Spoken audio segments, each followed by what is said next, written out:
All right, this is Dr. Sib in Oklahoma, Norman, Oklahoma, at Oklahoma University, interviewing Wes Fryer. Why do I do this all the time? Because I'm too lazy to edit video.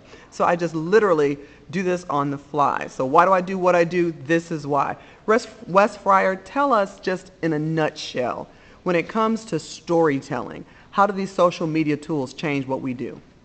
Well, we talk about empowering digital witnesses in our Celebrate Oklahoma Voices project and with Story Chasers. And what we are seeing now with the technology and with the social web is the ability for anyone to become an archivist of local oral history or of anything. Now we have the constructive uses of media, and we have the hurtful uses of media. And one of the things that we see in most communities is that the press is going, the mainline press, mainstream press, is going to always pick up on those real negative uses of media. The cell phone camera that's taken into the locker room, the fight that's photographed, out on the playground and put on YouTube.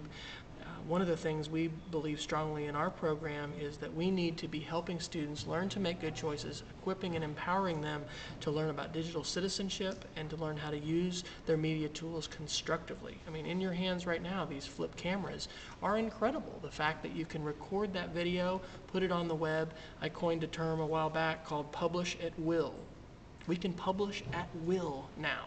Not just with text, not just with photos, but with video as well.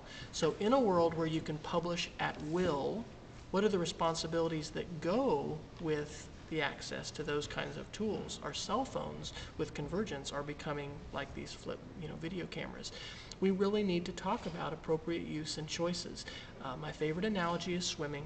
My 5-year-old last summer started the summer terrified of the water. She wouldn't go close to it. By the end of the summer, she's jumping off the low board by her, without mom and dad right next to her, without her life jacket. How did she get to that point? She got there by swimming together with us, by taking lessons, by practicing. We've got to get wet, so to speak, with digital media, with the social web. We've got to use these tools together with students. Students aren't digital natives, and to the extent that they know all the answers and how to do all this stuff, they tend to be fearless and they tend to be more navigational in their learning style, where teachers might be more procedural. We're all co-learners, and we've all got to get wet in this environment, utilizing these tools and also providing sandboxes where we can practice, because mistakes are going to be made. Mistakes are being made, but we don't want just those mistakes to be amplified in the minds of our constituents and the school boards and the parents.